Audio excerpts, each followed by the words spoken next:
The defense believed that with every day that went by, that was a more positive sign for them. So I would gather at the end of today, late today, when they thought this was going to bleed into a third day of deliberations, there was some relief that we're going to go into another day. And in fact, moments later, that dramatic sort of whiplash moment in the courtroom.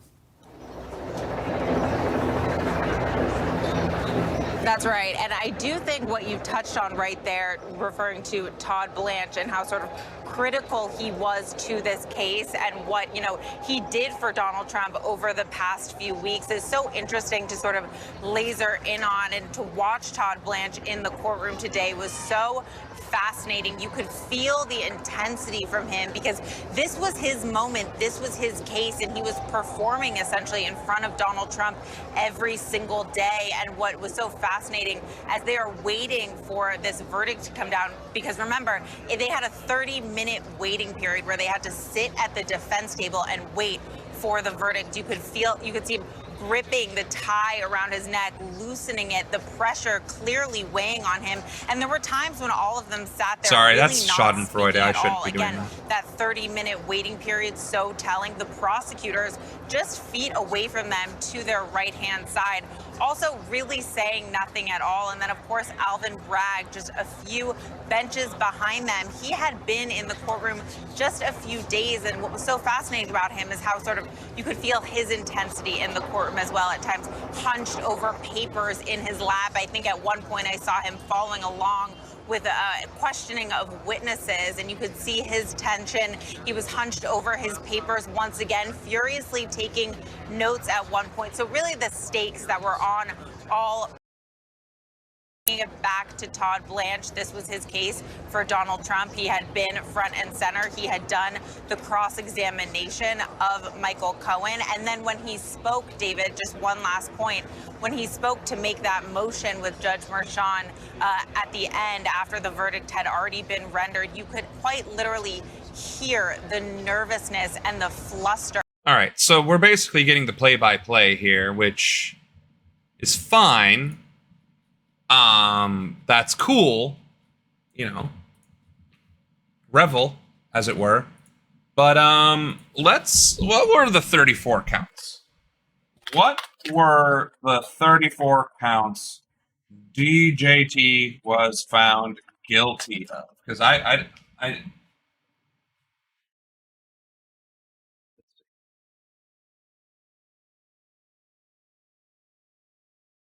where I just want the list. All I want is the list. I think this one's going to give us the list. Bruh. Indictment lists 34 felony counts under the same New York statute. Each count represents a separate instance of alleged misconduct, but not a different type of crime. So, there are 34 counts of hush money that he was just found guilty of commit. So, the hush money, right? He bribed 34 people. What's the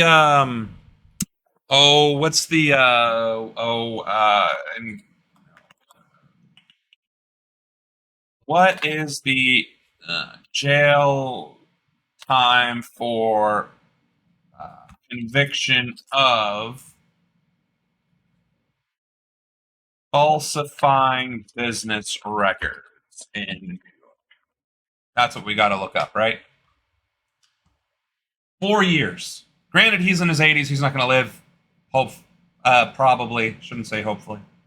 He's probably not going to live another 4 years. Hopefully, he lives a very long life and can serve the 4 years times 34 consecutively. 4 years behind bars. Of course, if it's just fines, that's going to be a problem because, I mean, granted, he's not a billionaire by all accounts, but still, he probably has enough money to cover whatever fines they would impose on him.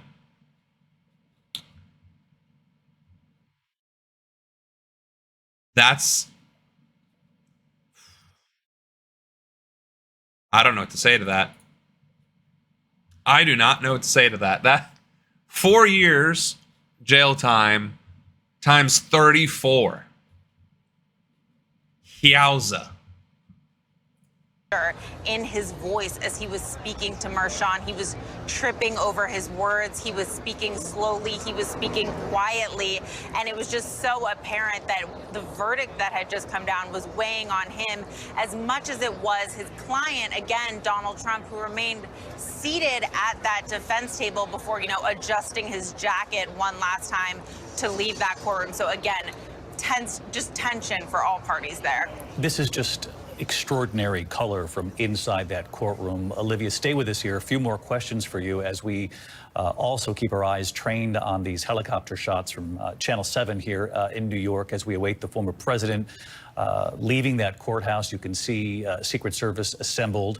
Olivia talking about Alvin Bragg, and for those of you at home who've been following, you certainly know who he is, but we'll bring everybody up to speed. The Manhattan district attorney who brought the case but was not in that courtroom every day, and in fact his team of prosecutors instead making the arguments. Obviously Josh Steinglass delivering the closing arguments in this case. Some had wondered if perhaps the closing arguments were too long, particularly from the prosecution. The defense closing was long as well. But there were those who wondered if Mr. Steinglass had gone on too long. I'm certainly of the belief now that he's happy with what he said. You got to be right next to the history, as it turns out. If you were there this afternoon, you got to be a part of that moment of history. Congratulations. There are a not insignificant amount of people who are jealous and who would be very keen on seeing that for themselves. Because he got the verdict that he was looking for. There will be a lot of sort of Monday morning quarterbacking, really, particularly for the defense at this point. Todd Blanche, a respected defense attorney, but there have been questions about the approach during this trial and whether or not it was the right approach in trying to defend the former president against these particular counts. I want to go back to Olivia, though, because, again, in New York, no cameras in the court for this trial. And Olivia, you were describing the jurors, and I want to laser in on this because as we heard from Judge Juan Merchan, in his instructions to the jury, he told them, you are deciding the fate of a fellow member of this community, so as to take down the temperature of the moment, the history of the moment, that they know full well this was the former president sitting there before them at the defense table, but also instructing... Here's the thing about that. If you are a person with authority, power, who has wielded power or authority, and that power or authority can, in fact, impact the lives of, other people than just yourself, i.e. an entire country, you should be held to the highest standards possible. And as President of the United States of America, they should throw the entire book at him. Like, I don't understand this. That's the former president. You better keep calm or else. No, that's the former president who committed massive crimes, and he should be held accountable. And you should not feel any sort of way for having been a part of that process and having the right and the authority and the obligation to hold him accountable. Obviously within the parameters of the law. Each of those jurors not to allow bias, their own political beliefs to enter into the equation, that they need to find him guilty or not guilty based on the totality of the evidence. And what I mean by that is, in particular, he said, you cannot come up with a verdict here based solely on the testimony of Michael Cohen. There must be corroborating evidence that you've seen in this case in coming up with your decision. Which goes to show that there were enough pieces of evidence for all 34 counts to be found guilty. What does that tell you? And exactly, all other countries put their current or former presidents in jail if they commit crimes. Why should we be any different? Oh, that's because our war criminals are committing war crimes all the time. And our presidents give corporate bailouts to their corporate buddies who get them and keep them in office. Because if the president gets thrown in prison, guess what?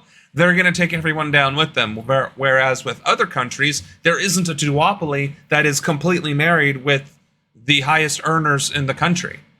There's a separation. There are a lot of parties. Most countries have at least 6 or 7 major parties, whereas we only have 2. For those joining us now, obviously, 34 counts, all 34 counts the former president found guilty of in a Manhattan courtroom here late this afternoon. And Olivia, it would seem those jurors took those instructions to heart, particularly when you talk about the dynamic or lack thereof between those jurors and the former president as they left that courtroom. Again, describe the eye contact the former president was making with them versus the other direction. Well, I will say, you talk about, the focus of the jury day in and day out inside of the courtroom, David. It is hard to underscore how how laser focused these jurors were on all of the testimony, on the opening arguments, and on the closings, which we know were marathon. They paid attention and took notes during a 5-hour closing argument. That is remarkable. They listened to Todd Blanche. I noticed one juror nodding their head and taking notes as Todd Blanche was delivering his closing. So it appeared to be a jury that was listening so intently to both sides. Though I will also point out, this was not a very expressive jury. They did not give a lot with their facial expressions, with their motions throughout the 20-plus days that they sat through this trial, and that we watched them every single day. But what was so apparent, as I hinted at earlier, was how they just never looked at Donald Trump. It was so rare, although there was 1 or 2 jurors that occasionally would look at him when they would go in and out of the courtroom. And that was one of sort of the most remarkable, logistical setups of the courtroom. Every single time that the jury came in for the day, Donald Trump would stand and they would emerge from the left side of the courtroom, a little door, and they would file in a line past Donald Trump across the courtroom and into the jury box where they would take their seats. So for just those 4 or 5 seconds, twice every single day, they were just inches away from the former president and the man whose fate they would ultimately decide. And again, it was so striking how not only would they not look at him, but they would look down at the floor most of the time as they made their way past him. Or some of them would try to sort of conveniently turn their neck so that they were facing the other way and trying to look over where Judge Merchan would sit, but really doing anything that they could to not stand in his direction as Donald Trump stood sort of shoulders back tall in his suit in front of them, some of them wearing sneakers, some of them wearing T-shirts occasionally. A really striking dynamic. And then, of course, today, again, with the camera on Donald Trump, watching him walk, just decided his fate, walk out, and yet again they don't even appear to acknowledge him. And you have the former leader of the free world, the man who could become president yet again. So she's going to carry on with that sentiment, who could become president again, which, what the hell kind of country would we be if we actually somehow reelected this literal criminal?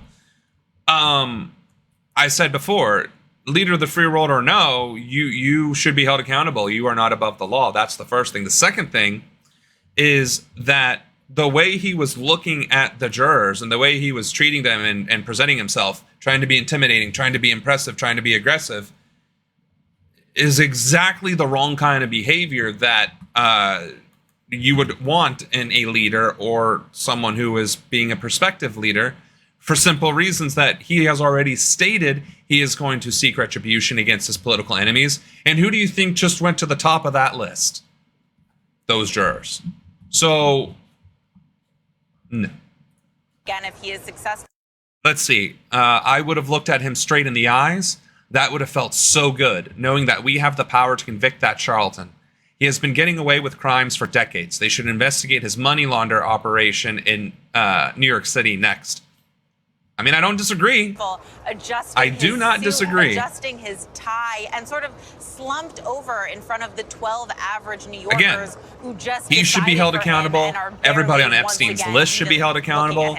The current president should be held accountable. Thank you so much. Stay with us. Accountability is not a one-size-fits-all. We'll come back to you shortly. Olivia Rubin, just one of our team of reporters inside that courthouse throughout the duration of this trial. And as you know at home from our reporting over the course of several nights on this, that it really does come down to the eyes and ears of the reporters in that courthouse to help us get a fuller picture of the dynamic at play.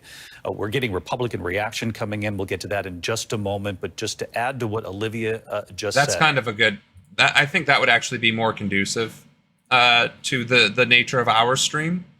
So let's see the Republican Trump verdict, Republican response. That's CNN, and it's NBC, Fox.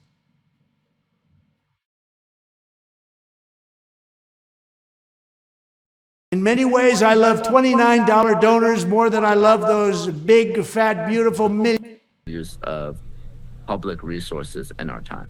Yeah, all right, that is a good point. The timeline, a lot of questions, but of course, likely an appeal coming.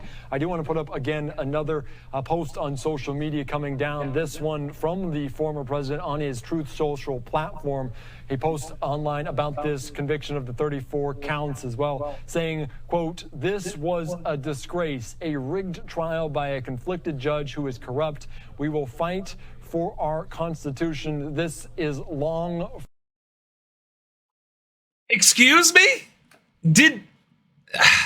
So here's, I mean, I'm glad we're streaming because I'm allowed to be a little bit more, you know.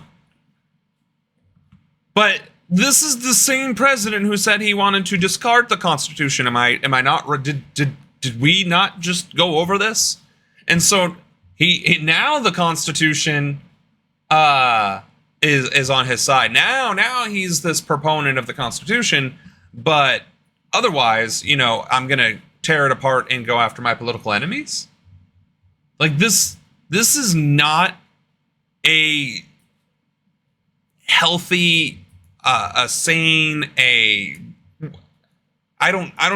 there aren't adjectives in the English language to describe what kind of behavior this is. From over that on Truth Social, not really long-winded, but echoing what he's said time and time again as we watch the motorcade continue. It's not rigged. Manhattan. You were guilty. I do have to ask you, as we're about to let you go, Yardima, Alvin Bragg coming up in about 30 minutes or so. The DA, what can we expect from him, and how careful does he have to be with his words after this verdict is reached? I expect to hear a little bit of a victory lap. Now that the case is over, Alvin Bragg obviously wasn't personally litigating this case, but he's the one that gave the green light for this unprecedented prosecution. And I would ask Jack Smith and Fani Willis if they would have had the intestinal fortitude to be the first to charge a former president. I don't know if they would have had it not been for Alvin Bragg. So regardless of the outcome of this case, whether you think these types of prosecutions are righteous or political persecution, I think Alvin Bragg did open a door that will forever be open, and these types of prosecutions may be common going forward. Good. So really the question. That is a good thing.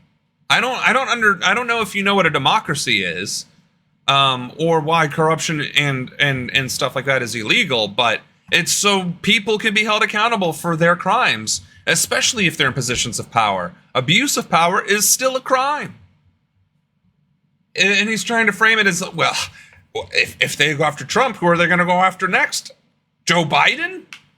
Please do. Charge the current president with aiding and abetting, supplying, funding, and supporting genocide.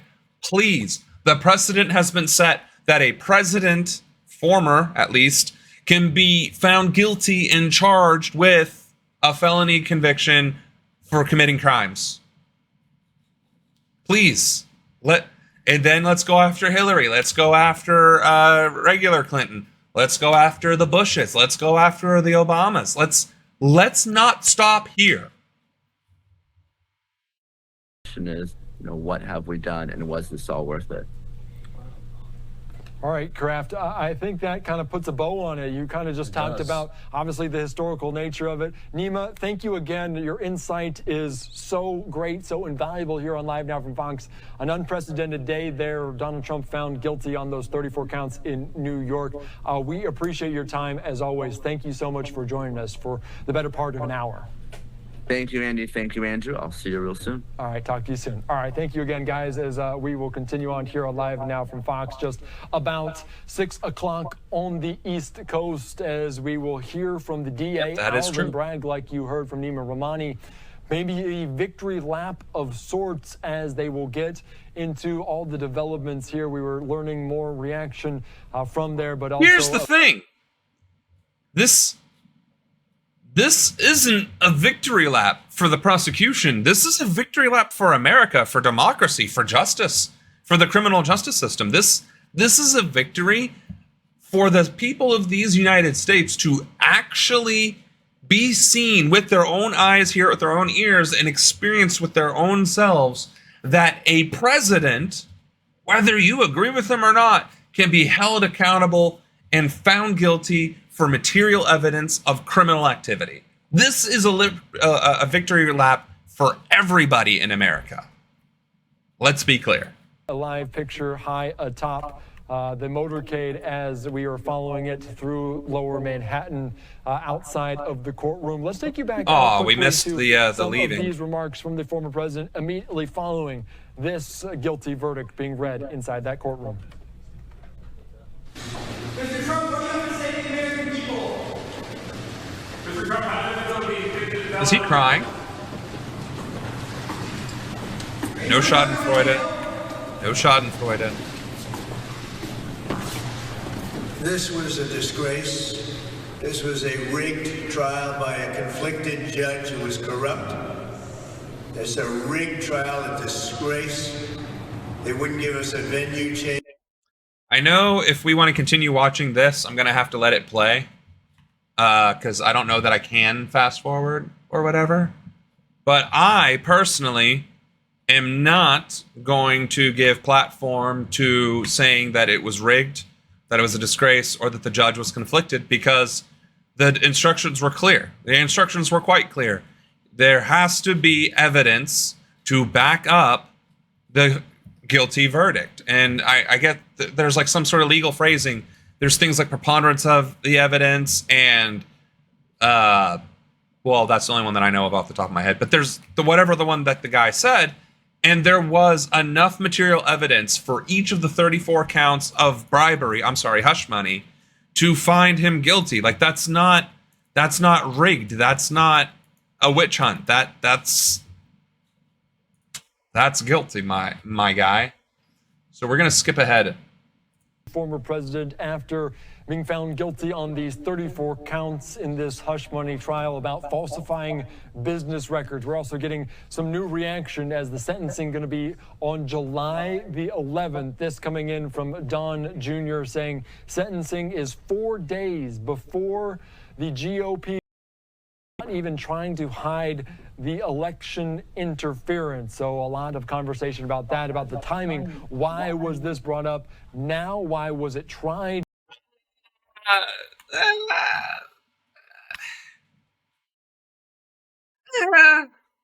I mean, if there was an argument that could be made at all about timing, fine. Why would you set the sentencing for 4 days before the convention? Okay, I'll give you maybe half a point for that. But if he is sentenced, right? Like, he's still going to get the nomination. There's nobody else running. What are we going to do? Scrape Vivek off of the sidewalk? Or, get Nikki Haley back from literally licking bombs and writing love letters to Israel with hate poetry against Palestinians? Like, what are we going to do? right now. So that is certainly at least a conversation that should be had. And we were talking about Nima Rahmani here on Live Now from Fox very, very closely about it all. We're watching the motorcade move through Manhattan here, heading back potentially to Trump Tower, as we've seen over the course of this several weeks. Let's take you right back out, though, to our Fox 5 team. They're covering it on the ground. They have their legal experts in studio. Let's listen into what they have to say. This is heading towards an appeal. On the same note, the judge in the case also knew this would also be the most scrutinized case potentially of all time, and tried to do everything. Whose fault is that? To make it appeal. The criminal? Yes and no. I think the judge knew, because he came from a Democratic background and because Donald Trump was tweeting all of this negative stuff about him, that he was preconceived to find him guilty. I think that Judge Merchant did try, but I think there was one objection sustained during closings when Todd Blanche said, you're going to send someone to prison over the word of a professional liar. And Judge Merchant sustained that objection, yelled at the defense attorney in front of the jury, and then gave you can't do that. As an attorney, you can't do that in front of the jury. You can't let them know what the repercussions of their decision is. You know that. I've tried hundreds of cases in all of my summations. But you would know not to do that, right? I say that. You say that. It's commonplace. You're allowed to see, technically under the law, you can't talk about sentencing, but you say, you're really going to convict this guy, you're going to send him to jail over the word of this person. But that's sending him to jail. I mean, isn't that the same thing? Yes. You know thank you for the follow-up. But I didn't think that was a good objection. But I think, look, I'm with the appeals process now, you're talking about maybe a different team of lawyers. What is something that they have to do this time around that would get this appeal to go through? Well, Honey they have Princess. to file a notice of appeal with it. So, we are...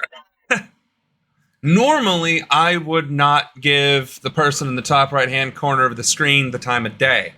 However, if I want to talk about politics on my channel and get all gussied up in the Oval Office on this channel, breaking news that regards politics and this office is something we have to talk about, right?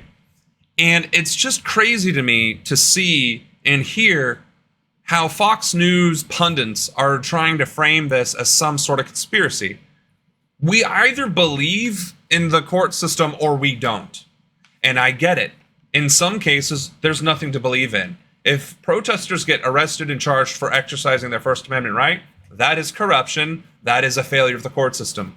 When officers can murder black people or citizens in general and not get any sort of prison time, not even be removed from being a police officer, that is a failure of the criminal justice system.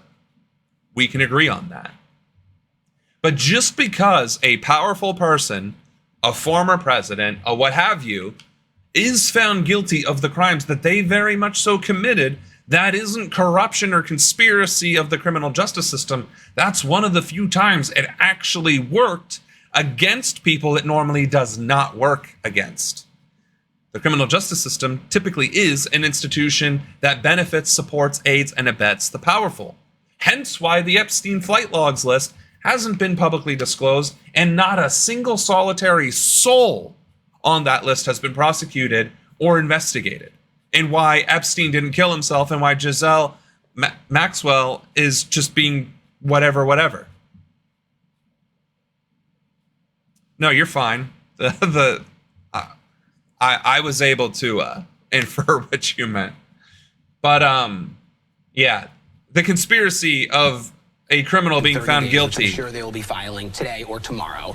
And then they're going to have to get all the transcripts from the trial. The transcripts are the minutes from each witness. And they're going to go through every single ruling that was sustained, that was overruled. They're going to scrutinize the jury instructions. They're going to scrutinize the fact that Judge Merchant allowed Stormy Daniels to talk about not using protection during this alleged sexual encounter. Those are all things that were not relevant to this trial. But I think what no one's talking about, which should be at least briefly spoken about, was the road not taken here, the defense not taken. And I think that if Miliana was there, if she was there and she testified and she explained that maybe this... Melania, his wife. Maybe that this payment was made in furtherance of keeping the sanctity of marriage, in furtherance of keeping their family intact, versus to have the American, to persuade the American public that something didn't happen. I think that would have been a much better defense than these payments were just made to Michael Cohen.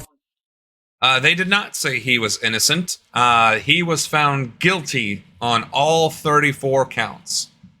And now we have the conservative pundit train trying to come up with excuses to try and shoot holes in it, trying to say that this testimony or that testimony was, you know, pushing the jury one direction or another. And in reality, the requirement was that each count of bribery or of falsifying business records had to have material evidence associated with it. And that material evidence had to be above board. And that's what they did for 34.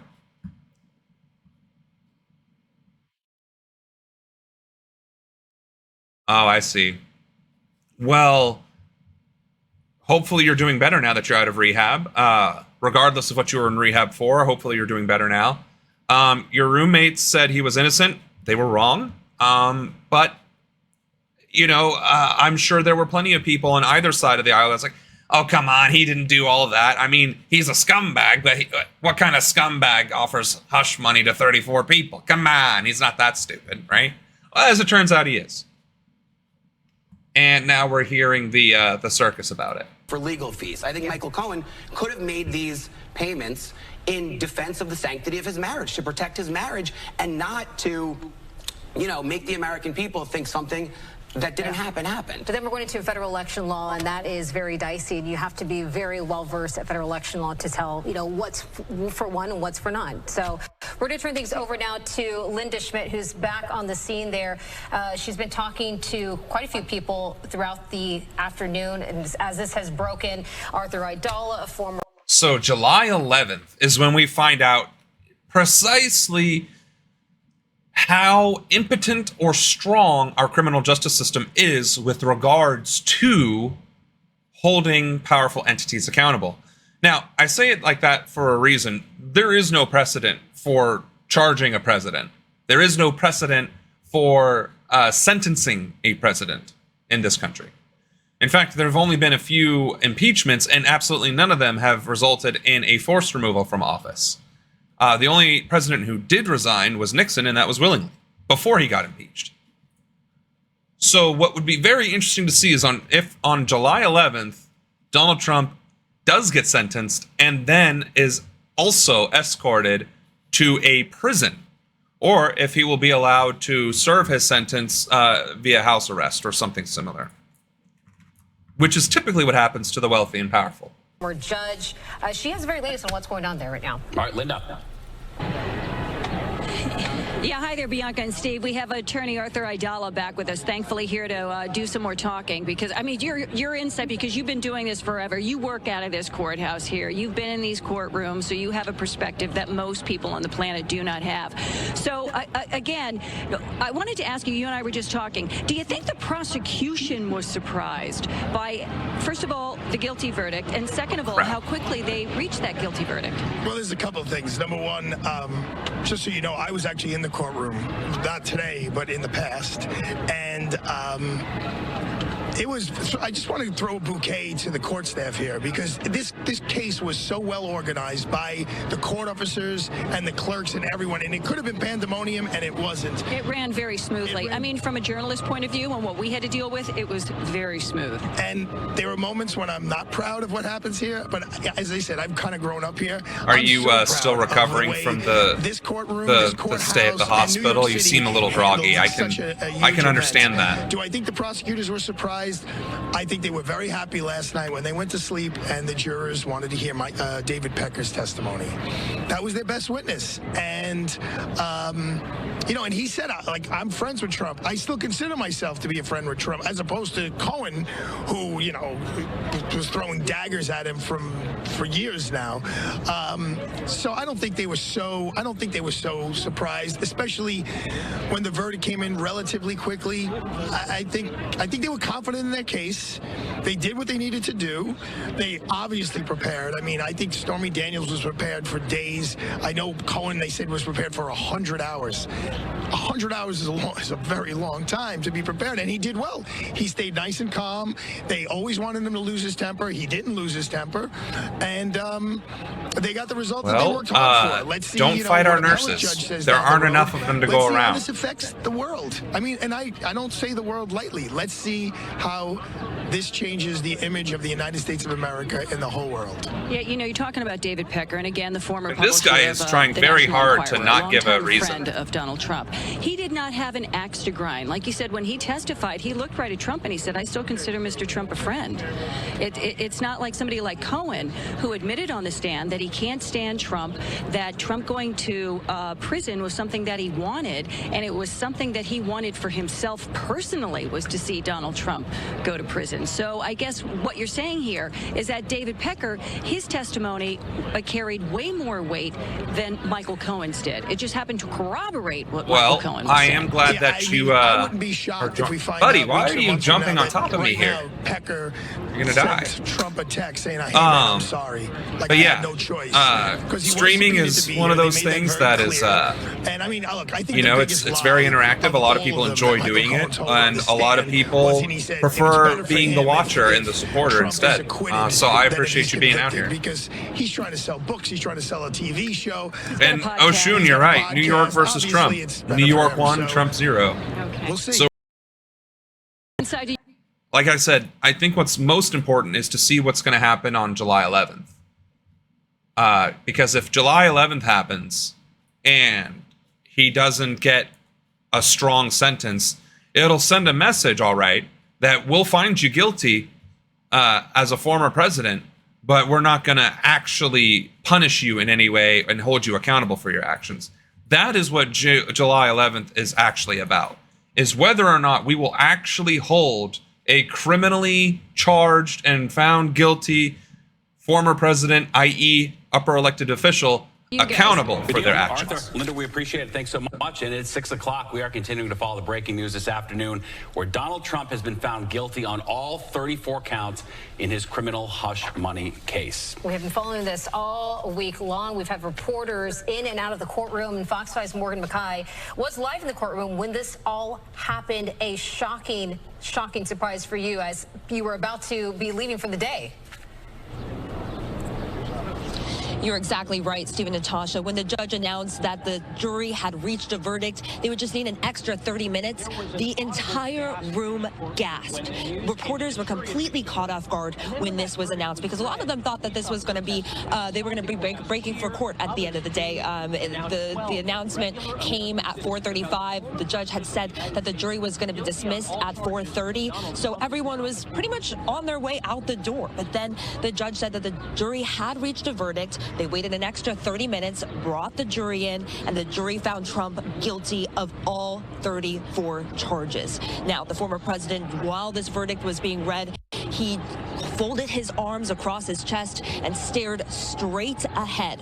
Now, his attorney, Todd Blanche, he put his head in his hands a couple times when this verdict was being read, and then afterwards, Trump stood up.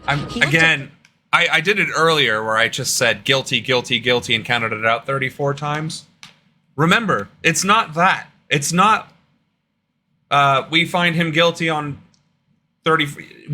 On the count of the indictment where he gave hush money to or falsified business records for Stormy Daniels, we find the defendant, Donald J. Trump, guilty. Like, that is how that is read. So this could not have been a quick reading or you know, it's not one of those, yeah, on all 34 counts, we find him guilty. Like, no, you have to read each individual count out loud, individually. Just, I cannot imagine. A little bit emotional as he left the courtroom, but walked straight ahead without looking at any reporters on either side. Now, sentencing will be July 11th. His attorney, Blanche, asked for this to be either mid or late July, since Trump has a conflicting court schedule. Remember, he is facing numerous other trials at this time. So the judge decided to set the date for— I mean, that's the thing. He is okay. So earlier they said, oh, they're sentencing him 4 days before the GOP convention out of spite, and it's really his own legal problems that are causing this. He has so many trials, so many charges against him currently all across the country that is what's conflicting with his presidency or campaign bid for the presidency. And they keep trying to spin it. And that's the thing. There's spin, and then there's just blatant lies and just blatant attempts at manipulation. And that's what we're seeing here, which is one of the reasons why I do not like talking about this guy. For July 11th, now Trump could face anything from probation to house arrest to prison.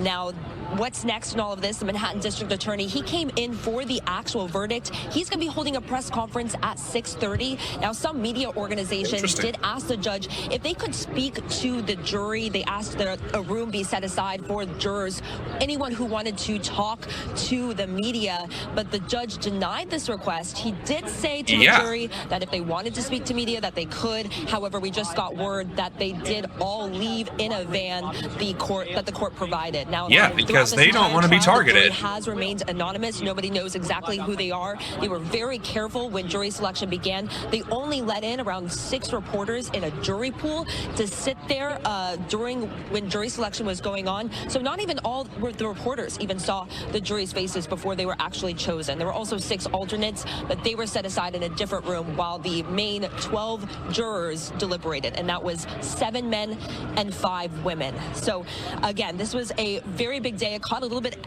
everyone by surprise. Everyone was sort of expecting this to happen tomorrow and not necessarily today. Reporting live, Stephen, Natasha, back to you. Very well. All right. All right, you do have a point. These are news anchors. You're right. These are news anchors commenting as news anchors do. But that's the thing.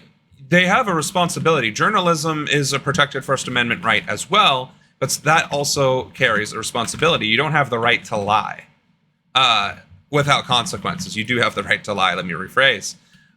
You don't have the right to lie without consequences. So when a anchor on a national syndicated network, although I don't think Fox is syndicated anymore because of the fact that they're not a news network, according to the courts and their own lawyers, they can't just say that stuff and get away with it. Like there needs to be accountability, but because there isn't a mechanism in place for that, they do, and that's how you get misinformation and how you keep growing the dissonance, the cognitive dissonance, and just complete disregard for reality. That is what a lot of these detractors are saying about the end result of this verdict. Whoops. New York City. They did hear from the reporter Morgan McKay. She was inside of the courtroom and she was able to detail for us exactly what went down once everyone heard this historic verdict today. Former President Donald Trump found guilty of 34 counts, and this is with his hush money trial. We do have a live look right now outside. Because there has to be clarification that this is the hush money trial and not the other trial. Inside one of these vehicles there, but as I mentioned, a very historic. The jury found Trump guilty on all 34 counts. He becomes the first former U.S. president convicted of felony crimes. That's an interesting way to put it. Seems like a lot of multitasking for reality and misinformation. Yes, because the more lies you tell, the more you have to keep track of said lies. But also no, because there shouldn't be misinformation in the first place, and in journalism, we shouldn't be encouraging that to exist without without consequences. So again, the long and short of it here is that these news agencies, or alleged news agencies, former news agencies, I guess, are being disingenuous to society, and unfortunately our society is not as well versed in separating misinformation from what is in fact the truth or the actual reality. Oh my goodness. Trying to multitask, failing miserably. Now I stepped in the fire. That's like the most quintessential thing to not do in an MMO is to stand in the fire, and I 100% just did that.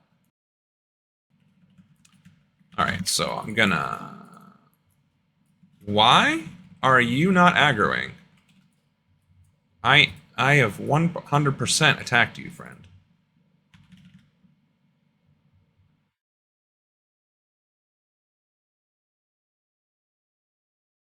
Well, your friend is more than welcome to log into Twitch and hop on the stream, and we can absolutely have this discussion.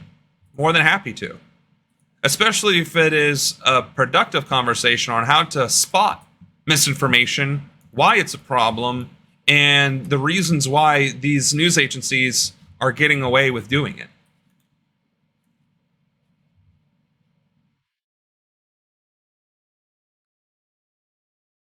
All right. Well, if he's on, put him on this channel. Have him come on here and type on here. Some shameless self-promotion. See? Told you I was a politician.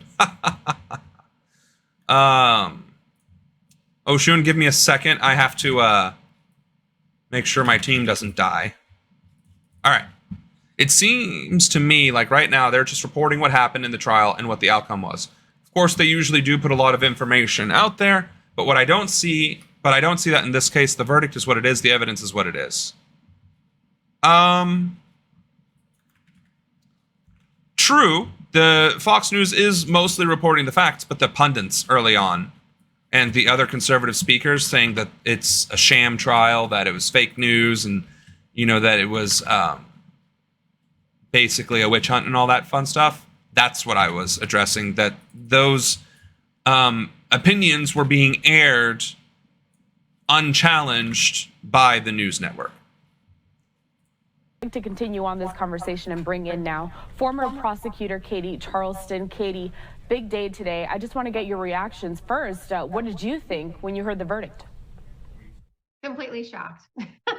I mean, in one sense, we expected, throughout this trial, we've seen the unfairness that was presented both. Okay. Do you see that? The unfairness. That's what I'm talking about. That is what I am saying, is those conversations and statements that it was unfair. Now, granted, I think she was about to say on both sides, but let's just hear what she has to say. The prosecution and the judge. So in some sense, I think that it was expected in New York with a very liberal and biased jury to get this liberal verdict. And but biased. Also, as a former prosecutor and looking at the evidence that was presented, I'm shocked at the conviction. So do you see now why I'm saying the misinformation? In order to come to a verdict, they had to use the evidence concerning the indictments, right?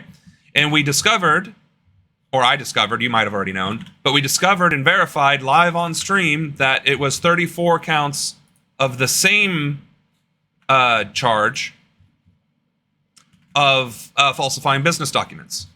And so you have this former prosecutor being interviewed and not being challenged at all in her statement, basically slander, which is also a crime, stating that the system that was in place, i.e. the court, and the laws, and the instructions by the judge, were somehow in question. That is how insidious misinformation can get, and is, on various news networks. And it's not just Fox News that does this. It is 100% CNN and MSNBC as well. A lot of people shocked by this. And why? Why were you shocked? I mean, what did the prosecution do right then to get this guilty verdict, and what did the defense do wrong at the end of the day? I think all of the cards aligned for this prosecution. The prosecution was given. Yes, the cards that aligned were the facts, the evidence. The testimonies were just kind of filler, but there was evidence, there was proof. Much more latitude in this case than the defense. The defense was handcuffed as to what evidence they could bring in. So do you hear these words? The defense was handcuffed. They were limited. They were the ones that were limited in their actions. They were the ones that suffered needlessly. They were the ones that were held at a disadvantage, and not that there was just an abundance of evidence against their client, the former president, who committed 34 counts of business falsification, i.e., bribing people. Oh my goodness. I avoided that. Hell yes. Looking at just the... Dang it. Hold on.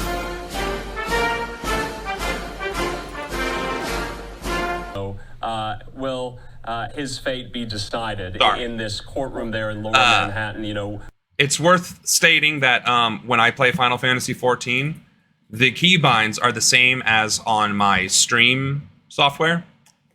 And I clicked on it to pause it and pressed buttons and messed up. Sorry.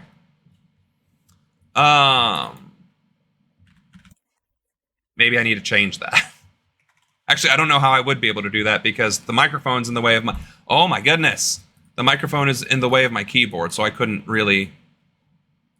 Anyway, you get the idea.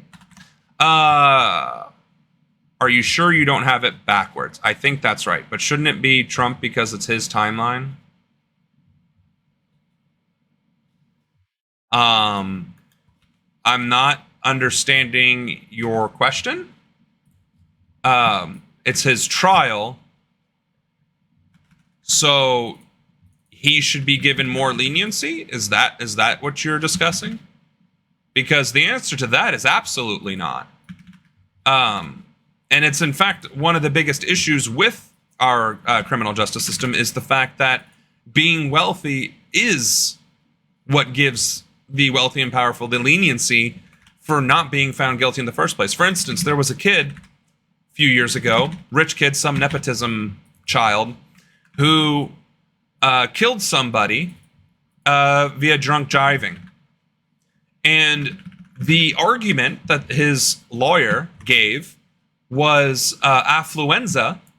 The kid was too rich and spoiled to know that driving under the influence would have had negative consequences and that he could have killed somebody. And the judge accepted it. So no, absolutely not.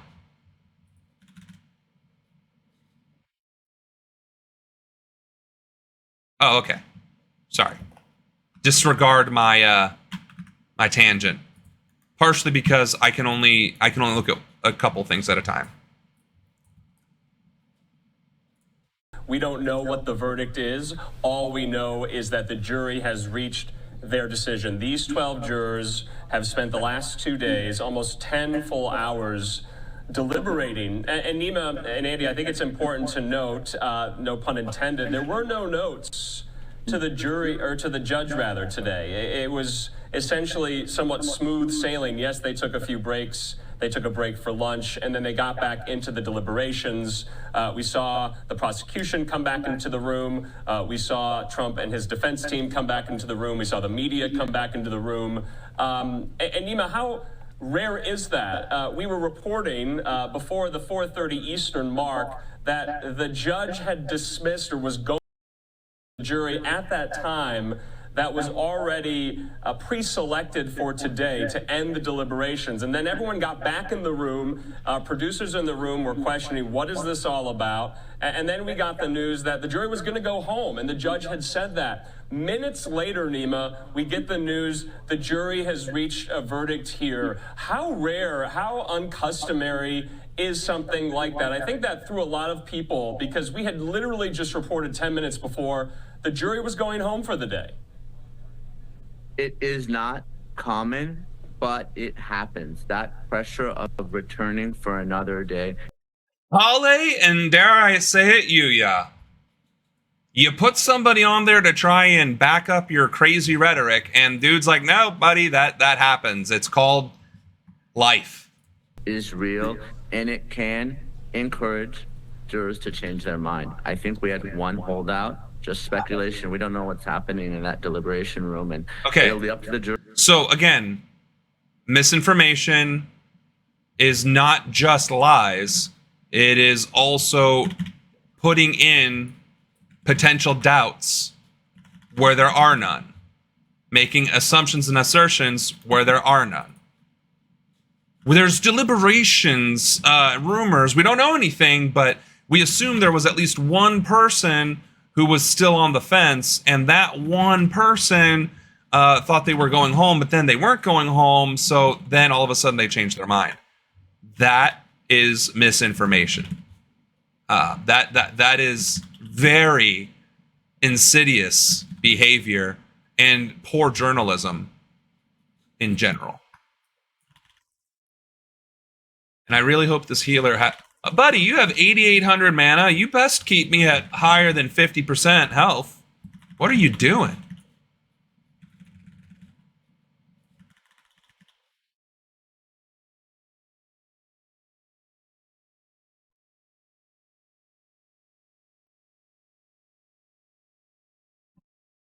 Sorry, I gotta focus on this a little bit before I start holding this clown accountable some more. Again, journalistic integrity is something that is missing from a lot of our major news networks, and that's a problem. To decide whether they want to talk or to keep anonymous and retain their anonymity. But if someone does discuss and divulge those conversations back there, I believe that there was one juror that was holding out, and the pressure of coming back tomorrow to continue deliberating caused him or her to change her mind, and ultimately they relented, and we were able to get this verdict. Yeah. Well, go enjoy your Discord. Let them know that SaSeshen is live and that he's more than welcome to discuss this or anything else on the channel. We stick to politics for the most part, but obviously we're gamers as well. So hope to see you again soon. I was going to say continue on, Kraft, because I asked Nima about the fact that he's kind of predicting a guilty verdict with no prison sentence, no jail time for him as well. And we mentioned just the unprecedented nature of this. How kind of careful is the judge being about this? Because he does not want to see, no matter the verdict, outcome guilty or innocence there. He doesn't want to see kind of riots in the streets. How careful is the judge kind of monitoring maybe what's going on in the courtroom, respecting what the jury has to say, but also aware of the outside circumstances?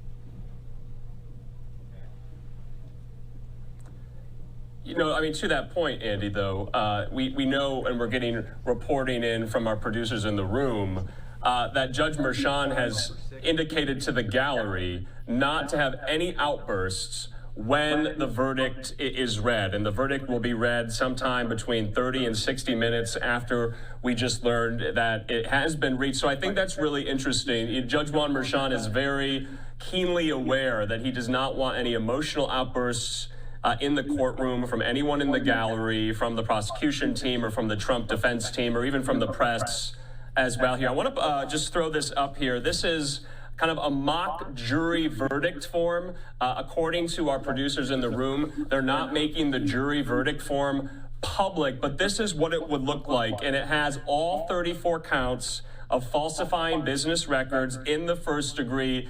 Two options, either guilty or not guilty. And correct me if I'm wrong, Nima, but that's what we are waiting for the jury to fill out. Isn't that right? That's absolutely right. There's 34 counts. The jurors have to be unanimous as to each count. And when they come in, the defense and the prosecution, depending on who loses, will ask for the jurors to be polled. And they will have Probably a book deal. Probably some interviews and I accidentally took us back in time. My bad. She was a person that I don't know that they needed to call as a witness in this case, and that would go back again. Another instance of the judge saying, "Okay, enough," because they were the prosecution's theory was, well, we have to call Stormy Daniels because this is what American voters would have heard, and we have to show the jury what was hidden.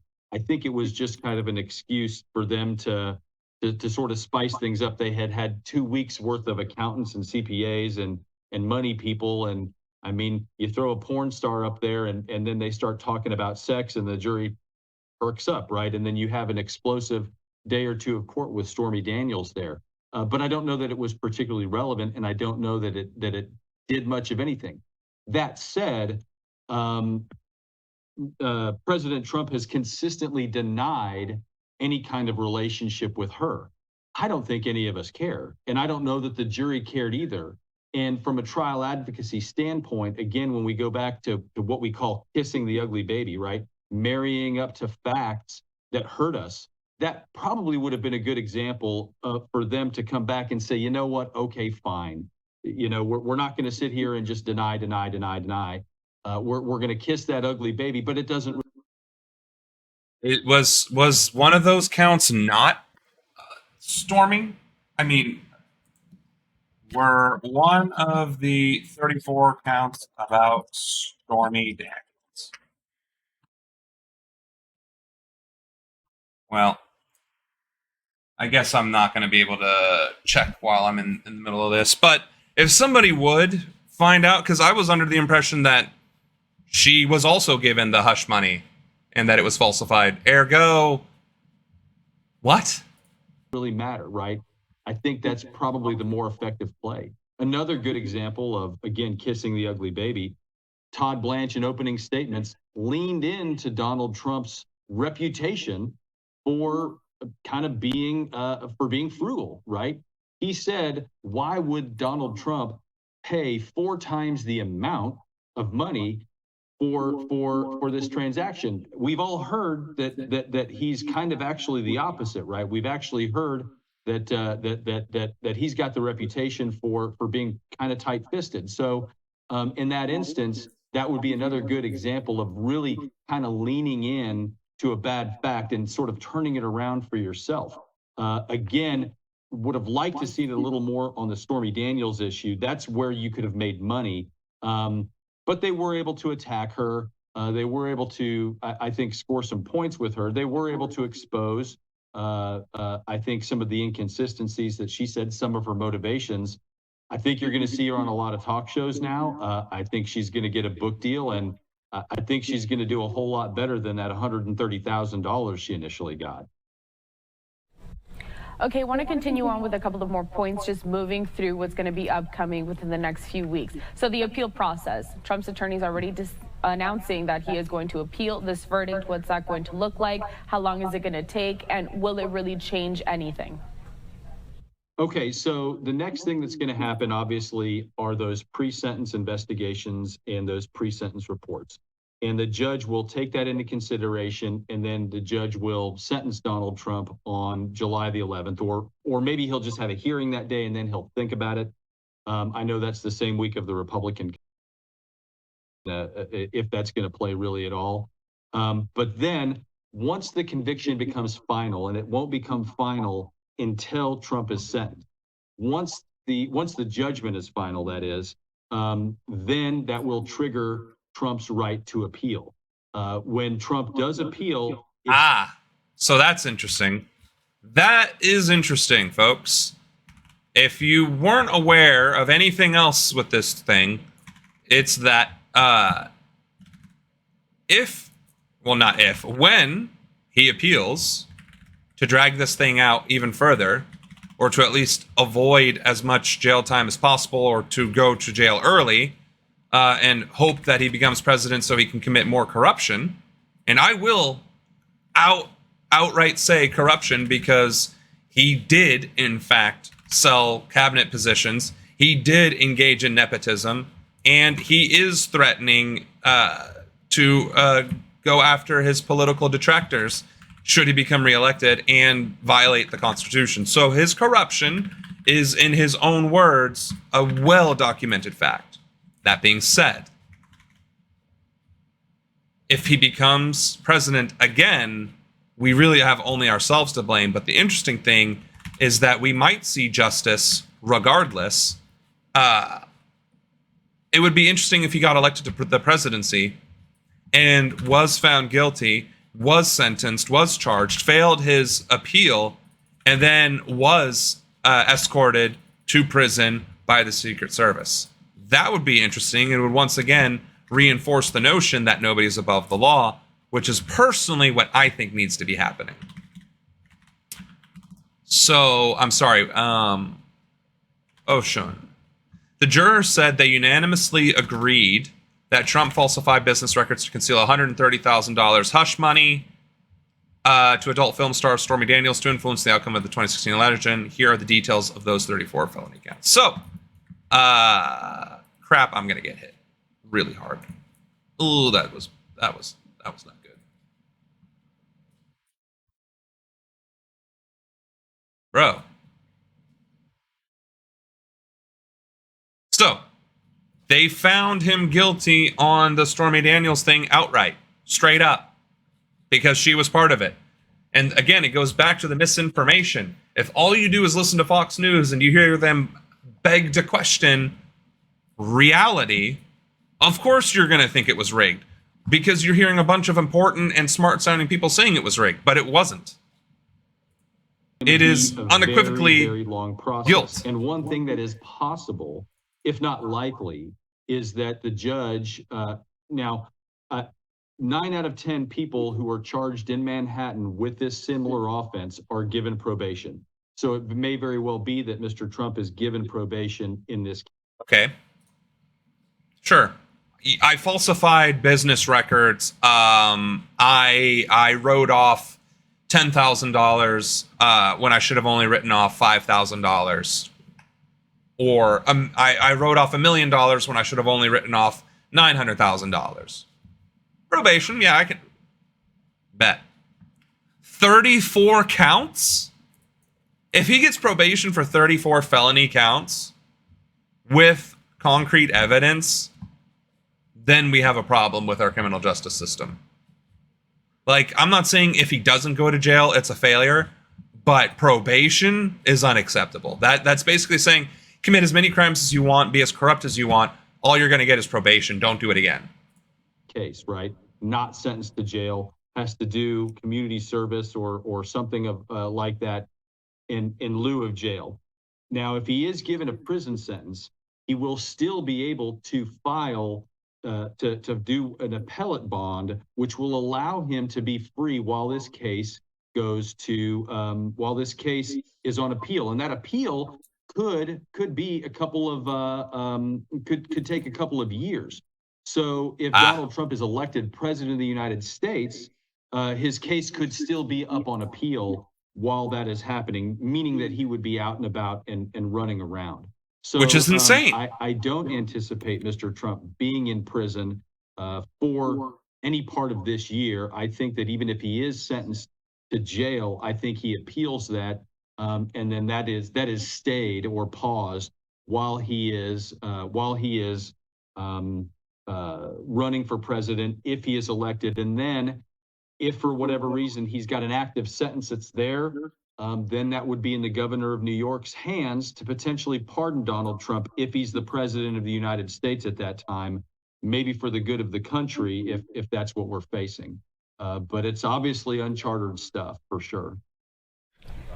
So that was a surprisingly neutral, factual definition and explanation of what we could be seeing, given his previous statements, not literally minutes ago, seconds ago, because I keep pausing it.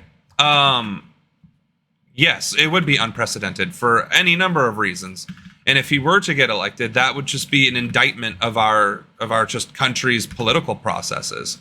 If you are convicted and sentenced, you straight up shouldn't be able to run for office. Like, you are literally a criminal.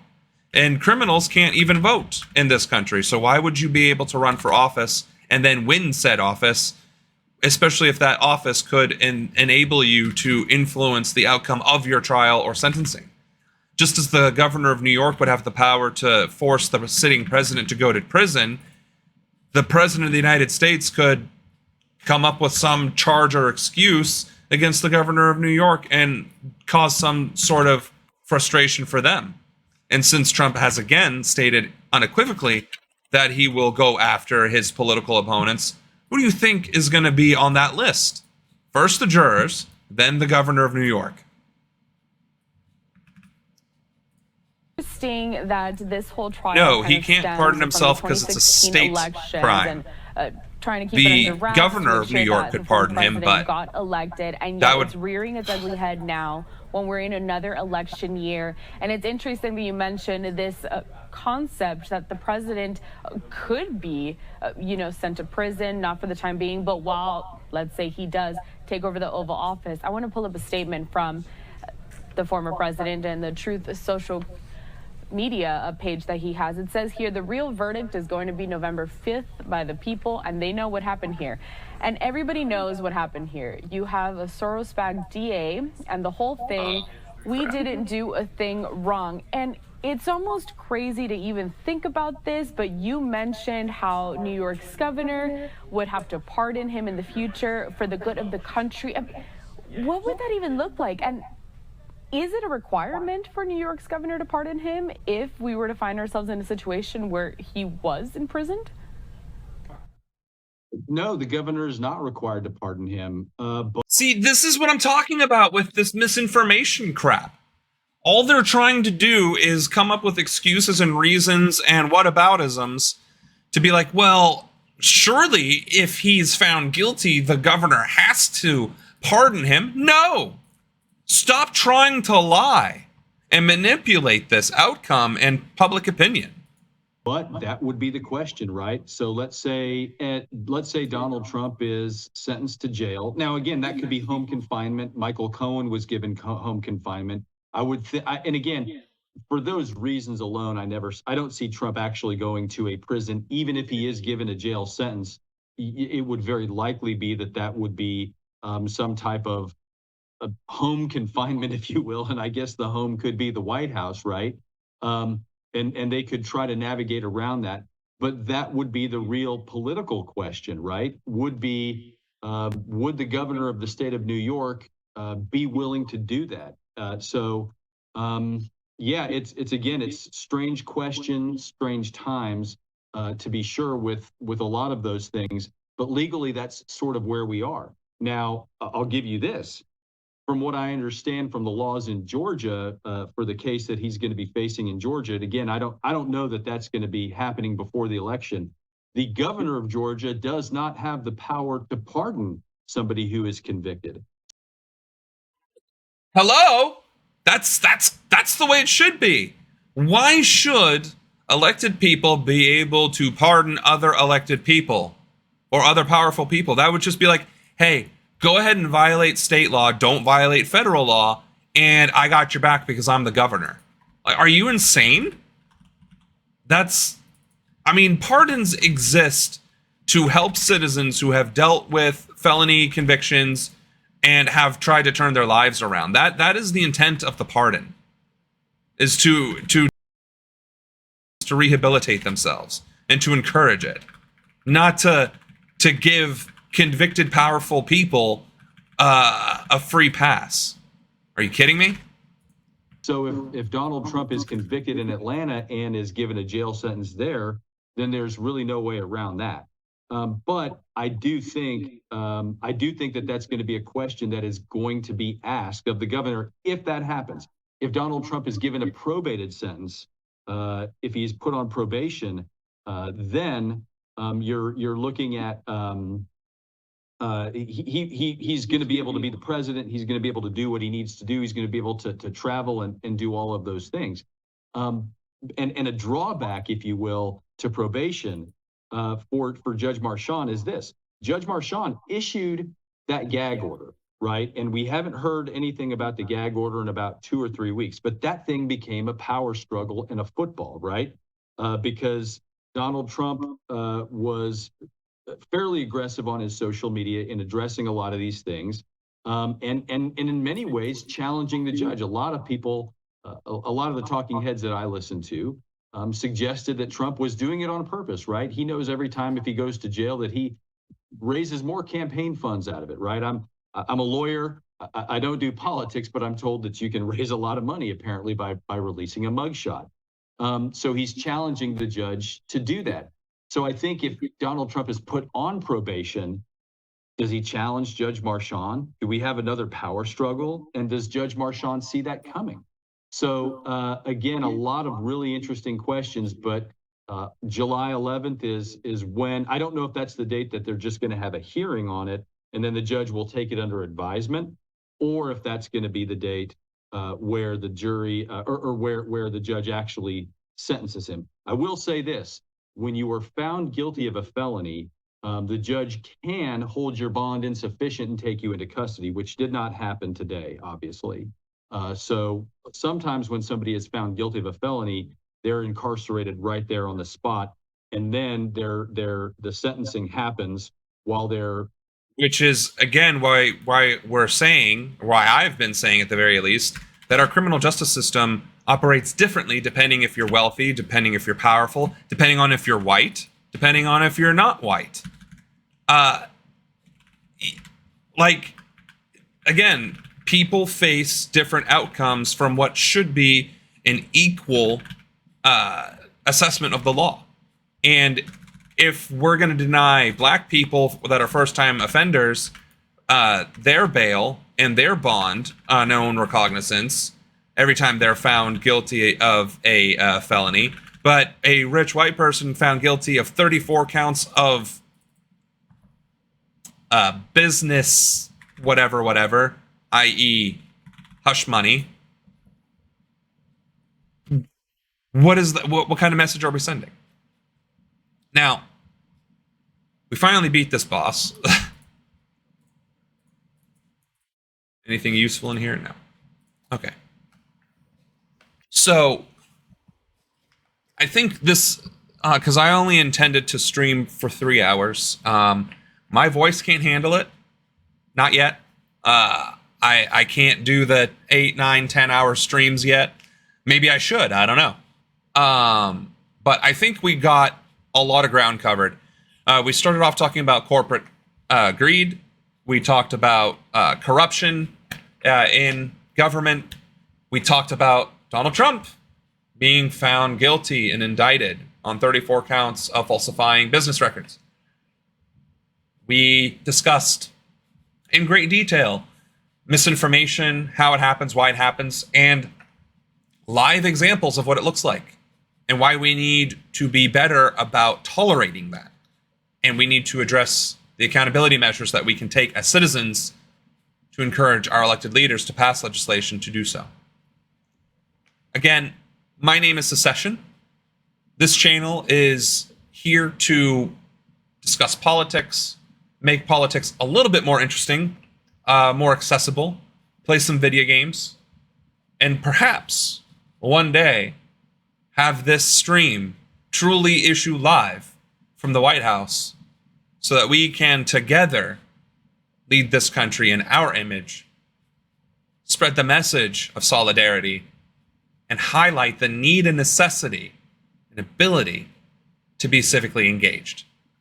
Until next time, see you soon.